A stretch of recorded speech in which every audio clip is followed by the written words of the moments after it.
What do you all see to be the current state of sexual assault and dating violence on this campus?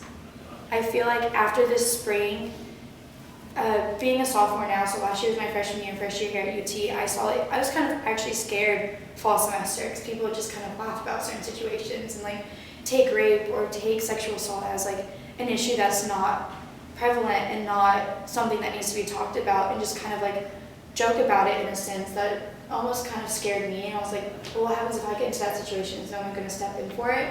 And so then springtime came around, and our pledge, when we got over nearly 1,500 signatures on that pledge, that kind of made me excited, because that's like 1,500 students that are willing to sit there and read that and actually make it known that it is a problem, and we need to step up and say something about it.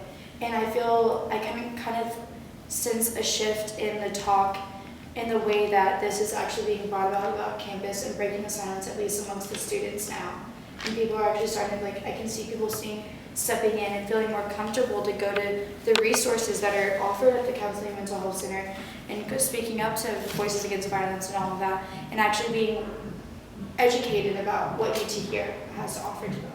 It's a campus that's primed for action and for change, and really to work on that mission of ending violence on this campus. Statistically, the findings from the AAU study here really mirror or perhaps kind of add to a accumulation of evidence over the last 2 decades that point to about 1 in 5 women, young women, on college campuses experiencing a sexual assault. Nationally, if you look at kind of national prevalence data, that's similar on other campuses, and then the CDC tells us that those rates increase when you look over a woman's lifetime, and for men too, certainly.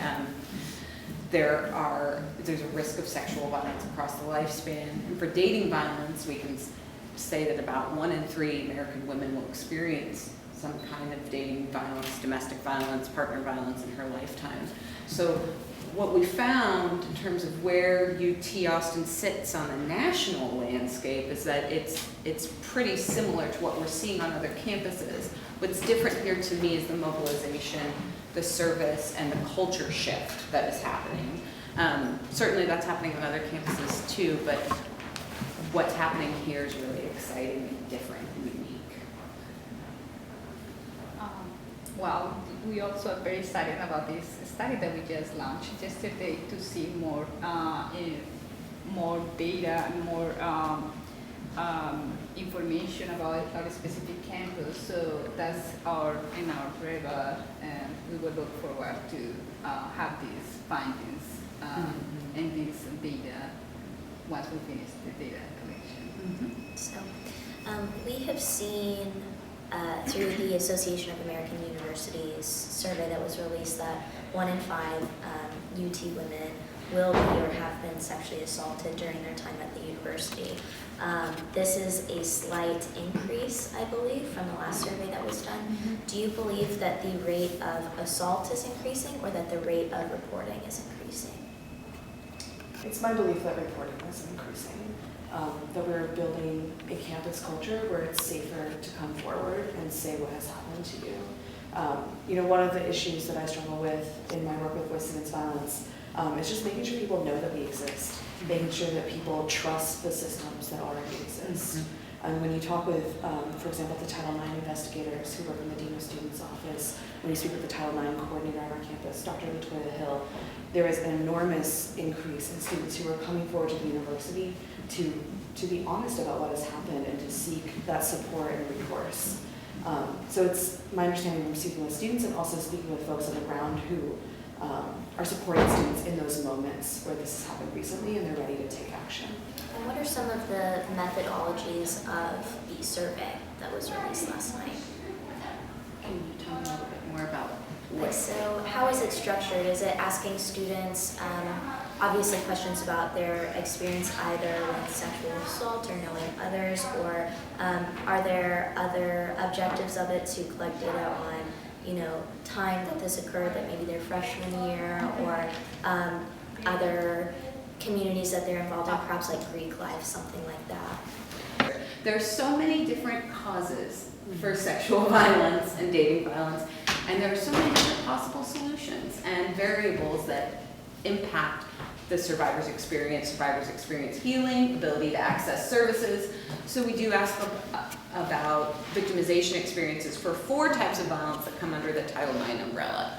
And that is sexual assault, dating or domestic violence, stalking, and sexual harassment. So our survey is not focused exclusively on sexual assault. And it also asks about some of these bystander issues and some of the perceptions of institutional resources, and then really important follow-up questions about people's experiences if they were victimized. We also ask questions to try to assess perpetration. That is another thing that's a little bit unique from AAU. And the last thing I want to mention is we ask about the economic impact of these events for the individual, for the institution. So if I'm sexually assaulted and I have to shift majors, I have to leave my dorm, I have to move out of my house, I have to take a leave of absence, how does that impact me emotionally? We ask those questions, but financially, economically, my career trajectory, do I have to switch majors? Do I drop out for a semester? And so, Sydney, what has your experience been with the student response to the founding of Not On My Campus, and what has your experience been with how this has sort of changed conversations and maybe instilling a culture shift in the student community? As I mentioned before, when I first got here, the atmosphere that UT had was just kind of like they just took this situation and just kind of pushed it underneath the rug. And after being involved so closely with Not On My Campus and getting to go to the Take Back the Night in April and just partnering with Voices Against Violence and just being able to talk to students across the university, from Greek life to non-Greek life, to just students that are just normal everyday students that are involved in much at UT, I see a major shift in the ideas that the students have towards what sexual violence is at UT, and towards victims being able to feel more comfortable coming up. I've been approached numerous times now on campus with people who just pull me aside and say, "Oh, I recognize your face from Not On My Campus." And I'm like, "Yes," and then they just feel comfortable talking to me about their situation and feel comfortable being able to say thank you so much. I didn't know these resources were available because Not On My Campus just launched a new thing called Knowledge on My Campus. It's kind of like a spin-off of our name, and it's because we've realized we broke the silence and we made it to where the student body realized the student body wants to do something about this, but it's gotten to the point where they don't know what's the next step.